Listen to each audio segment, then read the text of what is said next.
मैं शिवानी ठाकुर और आप देख रहे हैं इंडिया रिपोर्ट। बुलेटिन की शुरुआत से पहले एक नजर आज के हेडलाइंस की ओर। कपड़ा व्यापारी की गोली मारकर हत्या, जनपद बदायूं के हजरतपुर थाना क्षेत्र का मामला। राष्ट्रपति के आगमन को लेकर रामनगरी की सुरक्षा व्यवस्था की जा रही चाक चौबंद, आम जनमानस की परेशानियों का भी रखा जा रहा ख्याल। लाल इमली चौराहे पर बिना हेलमेट के सिपाही को देखकर युवक ने काटा बवाल, वीडियो किया वायरल। गाजियाबाद में पुलिस और बदमाशों के बीच मुठभेड़, बदमाश हुए घायल और गिरफ्तार। पत्रकारों ने डॉक्टर के खिलाफ खोला मोर्चा, एसडीएम को ज्ञापन सौंपकर किया सस्पेंड करने की मांग। और अब खबरें विस्तार से। बदायूं हजरतपुर थाना क्षेत्र के गांव भाव नगला निवासी कपड़ा व्यापारी की गोली मारकर हत्या कर दी गई। हजरतपुर में बाइक सवार दो बदमाशों ने कपड़ा लेने के बहाने राकेश गुप्ता की कपड़े की दुकान पर गोली मारकर हत्या की और घटना को अंजाम देकर फरार हो गए। मृतक राकेश गुप्ता की उम्र 35 वर्ष थी। उनकी मौके पर ही मौत हो गई। पुलिस ने शव का पंचायतनामा भरकर पोस्टमार्टम के लिए भेजा है और आगे की कार्रवाई में जुटी है। क्या है ये पूरा मामला, देखिए हमारे संवाददाता अखिल खान की इस रिपोर्ट में। मृतक के बेटे निखिल ने एसपी सिटी को बताया कि मैं अपनी दुकान पर बैठा हुआ था और मेरे पिताजी खाना खाने गए थे। दो बाइक सवार मेरी दुकान पर आए और मेरे पिताजी के बारे में पूछा, जिस पर मैंने कहा कि आपको क्या काम है। उन्होंने मुझे बताया कि उनको कपड़े खरीदने हैं। थोड़ी देर के बाद मेरे पिताजी दुकान पर आ गए। दो बाइक सवार बदमाश कपड़ा लेने के बहाने दुकान में अंदर आ गए। जैसे ही पिताजी ने कपड़े दिखाने शुरू किए, वैसे ही बाइक सवार बदमाशों ने उन्हें गोली मार दी। एसएससी संकल्प शर्मा ने बताया कि हजरतपुर थाना क्षेत्र में 35 वर्षीय युवक की गोली मारकर हत्या करने की घटना हुई है। स्थानीय पुलिस द्वारा मौके पर पहुंचकर घायल को उपचार के लिए जिला अस्पताल पहुंचाया गया है, जहां बाद में उसे मृत घोषित कर दिया गया। इस संबंध में थाना हजरतपुर पर एफआईआर पंजीकृत किया जा रहा है। प्रथम दृष्टिगत व्यक्तिगत रंजिश का मामला लग रहा है। जो भी तथ्य आएंगे उसके आधार पर ही कार्रवाई की जाएगी। अरे हमारे भतीजे गोली मार दी, गया था लोग कपड़ा बेच तो दुकान पर। अच्छा, कपड़े की दुकान थी इनकी? जी सर, पे कपड़ा। कहाँ पे थी? हजरतपुर में। तो किन लोगों ने मारी है, कुछ आइडिया है? साहब दो लोग आए, कपड़ा खोल के देखने लगे, हमें शर्ट सफेद कपड़ा दिखा, वो भाई सफेद शर्ट कपड़ा के ऊपर गोली मार के सीना धरने के बाद चाड़ी। कंडीशन यहाँ पर ब्रॉड डेड लाया गया है। मतलब वो यहाँ पर आते हुए उसका जो डेथ हो चुकी थी, जब यहाँ पे आया है तो डेथ हो चुकी थी। ठीक है, अब उसको जो है उसकी पुलिस को सूचना भी भिजवाएंगे और उसको बॉडी को जो है मोर्चे में रखवा दिया जाएगा। पुलिस जो भी फिर आगे की कार्रवाई। ये हजरतपुर थाना क्षेत्र में एक लगभग 35 वर्षीय युवक को गोली मारने की घटना हुई। पुलिस ने तुरंत मौके पर पहुंचकर घायल युवक को हॉस्पिटल पहुंचाया गया, जहां बाद में उन्हें मृत घोषित कर दिया गया। इस संबंध में एफआईआर हजरतपुर थाने पर पंजीकृत की जा रही है। प्रथम दृष्टया व्यक्तिगत रंजिश का ये मामला लग रहा है। जो भी तथ्य आएंगे उनके आधार पर आगे कार्रवाई की जाएगी। राष्ट्रपति के आगमन को लेकर रामनगरी की सुरक्षा व्यवस्था को चाक चौबंद किया जा रहा है। इसी को लेकर आज प्लीट का पूर्वाभ्यास भी किया गया। वहीं राष्ट्रपति के आगमन के दौरान आम जनमानस को समस्याओं का सामना ना करना पड़े, इसका भी ख्याल रखा जा रहा है। रामकथा पार्क में आयोजित होने वाले रामायण कॉन्क्लेव का शुभारंभ करने आ रहे राष्ट्रपति रामनाथ कोविंद की सुरक्षा व्यवस्था में कोई कसर ना रह जाए, इसके लिए प्लीट का पूर्व अभ्यास कराया गया। देखिए अयोध्या से हमारे संवाददाता मोहम्मद तुफैल फैजाबाद की ये पूरी रिपोर्ट। अधिकारियों ने रेलवे स्टेशन से रामकथा पार्क से हनुमानगढ़ी, हनुमानगढ़ी से राम जन्मभूमि और राम जन्मभूमि से रेलवे स्टेशन की तरफ प्लीट पूर्वाभ्यास कर बारीकियों का निरीक्षण किया। इसके अलावा मार्ग में पड़ने वाले मोड़ और कट पर पर्याप्त मात्रा में सुरक्षा बलों की तैनाती की जा रही है। पुलिस अधिकारी ने बताया कि सुरक्षा के मद्देनजर गलियां, कट और लोगों के छत से निगरानी रखने के लिए फोकस किया जा रहा है। हम यहाँ रेलवे स्टेशन से फ्लीट को प्रस्थान रामकथा पार्क के लिए कराएंगे, वहाँ से हनुमानगढ़ी और हनुमानगढ़ी से राम जन्मभूमि दर्शन के लिए, वहाँ से वापस हमारी फ्लीट यहीं आएगी। क्योंकि थोड़ी स्पेस कम है, इसलिए हम लोग बार बार रिहर्सल करके ऐसी व्यवस्था कर रहे हैं कि किसी प्रकार की असुविधा का सामना न करना पड़े किसी को। हम इस प्रकार से ड्यूटी लगा रहे हैं कि वहाँ ड्यूटी भी लगी रहे, लोगों को दिक्कत भी नहीं हो, बीच बीच में चलते रहें। जब हमारी फ्लीट मूवमेंट हो उस समय के लिए वो रास्ता बंद हो जाए। कानपुर लाल इमली चौराहे के रेड लाइट सिग्नल पर बिना हेलमेट के सिपाही को देखकर एक युवक ने जमकर बवाल काटा है। वीडियो में युवक जोर जोर से यातायात सिपाही के ऊपर चिल्ला रहा था कि जब मेरा 7,000 रुपए का चालान हो सकता है तो बिना हेलमेट के सिपाही का चालान क्यों नहीं हो सकता। आप भी देखिए ये दिलचस्प वीडियो। युवक को हंगामा करते देख यातायात पुलिसकर्मी ने बिना हेलमेट वाले सिपाही का भी चालान काटा। वहीं से गुजरने वाले राहगीरों ने वीडियो बनाकर सोशल मीडिया पर डाल दिया, जो अब तेजी से वायरल हो रहा है। गाजियाबाद में पुलिस और बदमाशों के बीच मुठभेड़ हुई है। गाजियाबाद के साहिबाबाद थाना क्षेत्र में शाहनवाज और वसीम को मुठभेड़ में गोली लगी है। पुलिस ने मुठभेड़ के बाद दोनों के पास से पिस्टल और तमंचा बरामद किया है। साथ ही बदमाशों के पास से एक बैग सोना भी बरामद हुआ है। दोनों बदमाशों के ऊपर दिल्ली एनसीआर में करीब 100 मुकदमे पंजीकृत हैं। देखिए हमारी ये पूरी रिपोर्ट। पुलिस शिव चौकी पर चेकिंग कर रही थी और जब बाइक सवार बदमाशों को रुकने का इशारा किया तो पुलिस पर फायरिंग करते हुए वो लोनी की तरफ भागने लगे। पुलिस ने बदमाशों का पीछा किया तो लोनी कट पर बदमाश बाइक रोककर पुलिस पर फायरिंग करने लगे। पुलिस ने भी उन पर जवाबी फायरिंग की। पुलिस की गोली से बदमाश घायल हो गए और उनको गिरफ्तार कर लिया गया। पुलिस ने बदमाशों के पास से एक बाइक भी बरामद की है। पुलिस टीम ने तत्काल उनका पीछा किया। भागते हुए भोपुरा रोड की तरफ मुड़े। आगे आने पर मोटरसाइकिल छोड़ करके जंगल में भागने का प्रयास किया। जब पुलिस टीम ने फिर भी उनका पीछा किया तो उन लोगों ने जान मारने की नीयत से पुलिस टीम पे फायर किया। आत्मरक्षार्थ पुलिस टीम के द्वारा उन पे फायर किया गया, जिससे दोनों अपराधियों के पैर में गोली लगी और वो गिर गए वहाँ पे। महसी बहराइच जिले के सामुदायिक स्वास्थ्य केंद्र महसी का एक मामला जो कि 26 अगस्त को करीब 1 बजे डॉक्टर प्रवेश पांडे द्वारा अभद्र व्यवहार किए जाने का सामने आया था, जिसका वीडियो वायरल होने पर पत्रकार साथियों ने शुक्रवार को सामुदायिक स्वास्थ्य केंद्र पहुंचकर न्याय की मांग की थी, जहां पर पता चला है कि आरोपी डॉक्टर प्रवेश कुमार पांडे कभी भी हॉस्पिटल समय पर नहीं पहुंचते। क्षेत्रीय ग्रामीणों ने बताया कि डॉक्टर प्रवेश कुमार पांडे अस्पताल में हमेशा नदारद रहते हैं। बृहस्पतिवार को 1 बजे के समय डॉक्टर हॉस्पिटल पहुंचे। खबर कवरेज के दौरान पत्रकार ने देरी से आने की वजह पूछी तो आग बबूला हो गए, जिसका वीडियो ग्रामीणों द्वारा सोशल मीडिया पर जमकर वायरल किया गया। इस वजह से पत्रकार संघ में आक्रोश व्याप्त है और महसी क्षेत्र के सभी पत्रकार लामबंद होकर शुक्रवार को महसी सामुदायिक स्वास्थ्य केंद्र पर पहुंचकर अस्पताल का कार्य बंद करवाकर प्रदर्शन किया। पत्रकारों के प्रदर्शन की बात सुनकर महसी एसडीएम सामुदायिक स्वास्थ्य केंद्र महसी पहुंचे। सभी पत्रकारों ने महसी एसडीएम सुरेंद्र नाथ त्रिपाठी को ज्ञापन देकर डॉक्टर प्रवेश पांडे को सस्पेंड कराने की मांग की है। देखिए हमारी ये पूरी रिपोर्ट। CSC में हमारे यहाँ एक प्रवेश पांडे डॉक्टर हैं जी, वो आए दिन पब्लिक से ना कि पत्रकारों का कोई वजूद नहीं समझ रहे हैं। ये लोग कह रहे हैं जहाँ जाना हो जाइए, आप लोग कुछ नहीं कर सकते हैं। जबकि हम लोगों ने जब इनसे प्रभारी महोदय से बात किया प्रवीण पांडे जी से, तो उन्होंने कहा ये पागल है, और जब ये पागल है तो 70,000, 60,000, 80,000 वेतन क्यों लेते हैं ये लोग। मान लीजिए कोई इंजेक्शन अगर लगा दिया जाए जहर का, तो इसका जिम्मेदार कौन होगा। ये संज्ञान में आया है कि डॉक्टर से कुछ बातचीत हो गई थी प्रवेश पांडे से जी, तो उसी सिलसिले में आया हूँ। आप लोगों ने जो ज्ञापन दिया है, ठीक है, इसको भेजा जाएगा। जो भी कार्रवाई होगी नियमानुसार कार्रवाई की जाएगी। जो होगा दोषी होंगे तो भी कार्रवाई होगी।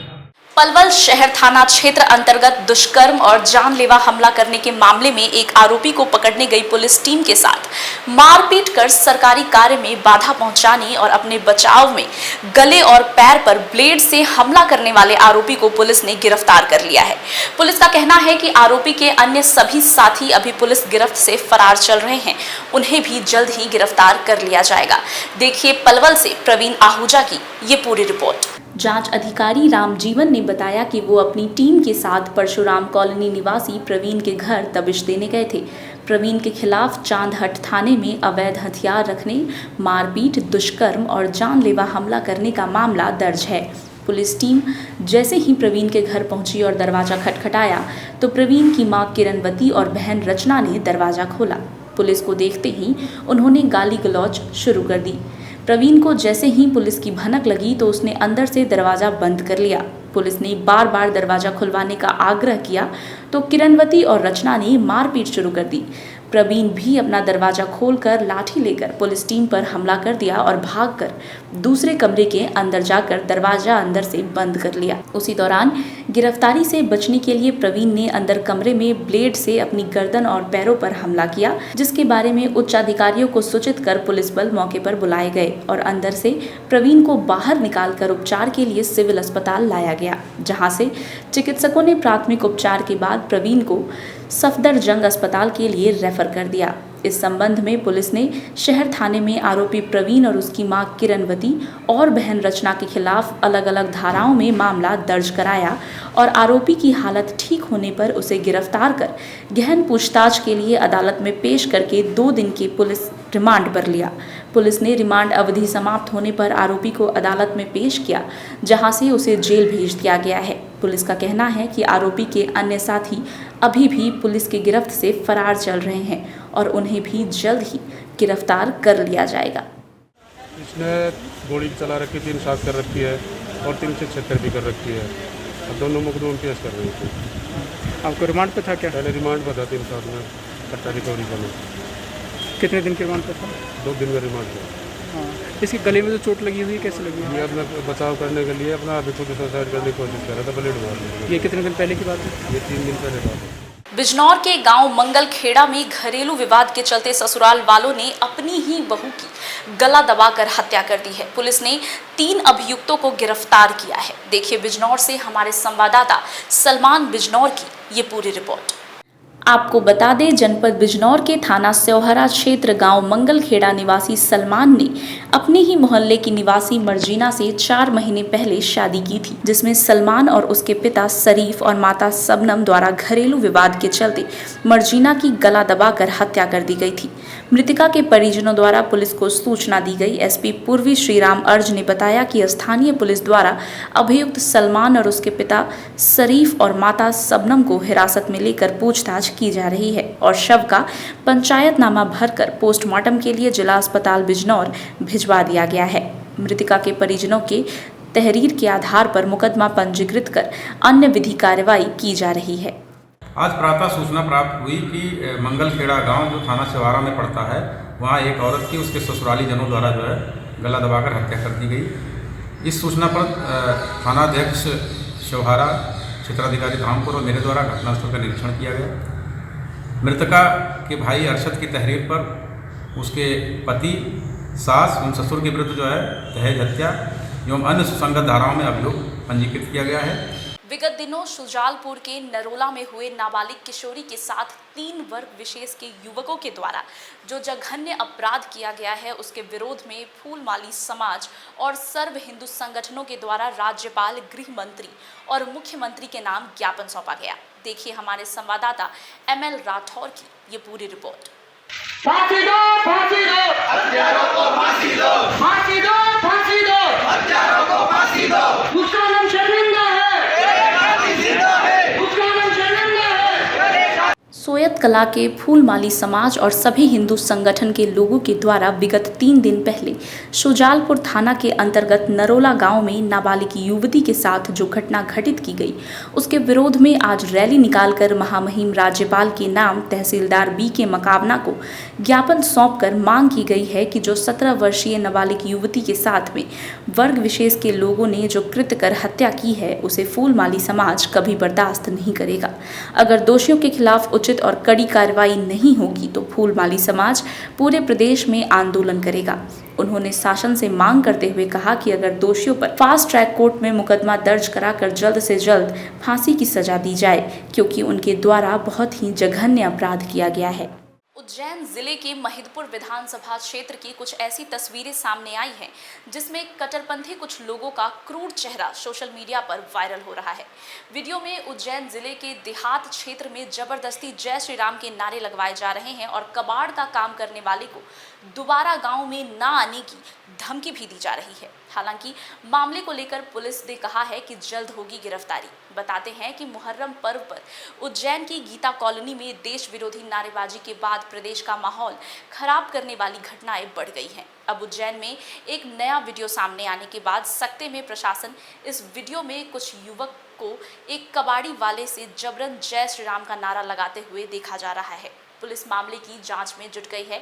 एसपी आकाश भूरिया ने वीडियो की पुष्टि करते हुए बताया कि आरोपियों की तलाश की जा रही है और जल्द ही गिरफ्तारी भी की जाएगी। देखिए हमारी ये पूरी रिपोर्ट।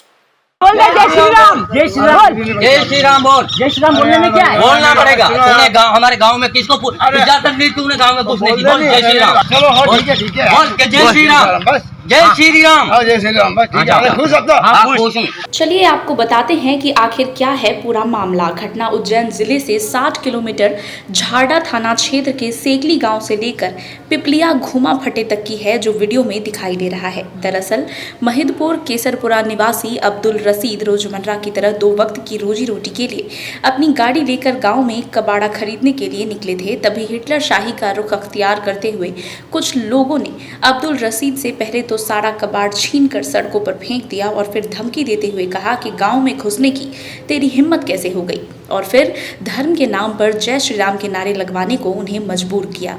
जैसे तैसे जान बचाकर महिदपुर लौटे, वरना आरोपियों ने तो उन्हें गोली मारने तक की धमकी दे दी थी।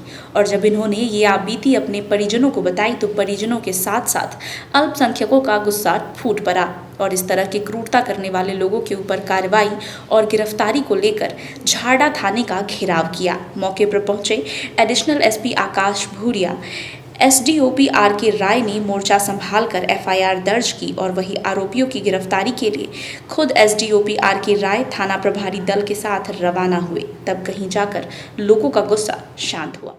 आज वो 2 लड़के उनको वहाँ सेकली गांव में मिले और बोले कि तू यहाँ धंधा नहीं करेगा, तू यहाँ से भाग। उसके बाद उसका कबाड़ा जो कुछ थोड़ा बहुत था वो गाड़ी में से गिरा दिया। और जब ये चाचा जो है अब्दुल रसीद ये वहाँ से गांव से निकला तो इन लोगों ने पिपलिया धूमा फंटा है ही, वहाँ उसको मोड़ पे रोक लिया पीछे से आके, और वहाँ एक दुकान के सामने खड़े होकर के और उसको हाथ पकड़ के ज़बरदस्ती झूमा झटकी करते हुए उससे जय श्री राम का नारा लगवाया। ये सब क्या है, पहला इन्होंने मारा हमको। विधायक जी का गांव है, तो अपने विधायक क्षेत्र का है, तो उसमें कई सालों से गाँव जा रहा हूँ मैं। इन्हें आके नाम वाम पूछा, मारा। उसके बाद नारा लगवाया इन्होंने, नारा लगवाया जय जय श्री राम का नारा लगवाया इन्होंने मजबूर करके। उसके मारा कुटे कराने के, उसके बाद गाँव से बाहर आ जाओ ना, आज के बाद आना, मैंने गोली मार देंगे।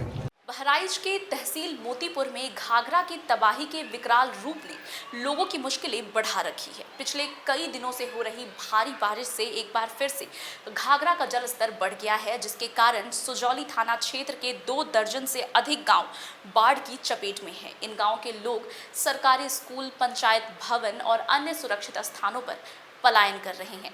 देखिए बहराइच से हमारे संवाददाता ZA सिद्दीकी की ये पूरी रिपोर्ट। सुजौली क्षेत्र के 2 दर्जन गांवों में बाढ़ ने तबाही मचा रखी है। बाढ़ के पानी से कई घर डूब चुके हैं और गांव के संपर्क मार्ग भी पूरी तरह से जद में हैं। इन गांव के लोगों का जीवन इन दिनों बाढ़ के कारण अस्त व्यस्त है। बाढ़ पीड़ितों का कहना है कि उनके लिए कोई उचित व्यवस्था नहीं की गई है। बाढ़ से हजारों लोग प्रभावित हैं, जबकि कुछ लोगों को राशन वितरण प्रशासन के द्वारा किया जा रहा है। सभी लोगों को मदद भी नहीं मिल पा रही है। प्रशासनिक अधिकारी आते हैं, बाढ़ की स्थिति देखकर वापस चले जाते हैं। अधिकारी सिर्फ चक्कर लगा रहे हैं, जबकि राहत कार्य किसी भी तरीके का नहीं किया जा रहा है। लोगों का कहना है कि गांव के जिम्मेदार और प्रशासनिक अधिकारी केवल चक्कर काट रहे हैं, उनके लिए राहत की कोई व्यवस्था नहीं कर रहे। यहाँ पे पहली बार 12 साल के बाद इतनी बारिश की वजह से यहाँ गाँव वालों की आपत्ति हो रही है। यहाँ काफ़ी आदमी का नुकसान पहुंचा है। खेती बाढ़ के कारण खेती सारी बुड़ चुकी है। ये पानी बढ़ रहा है कि कम हो रहा है? बहुत ज़्यादा ही बढ़ रहा है, लगभग 1 घंटे से। क्या है? पहली बार आया, इतना पानी कभी नहीं आया था।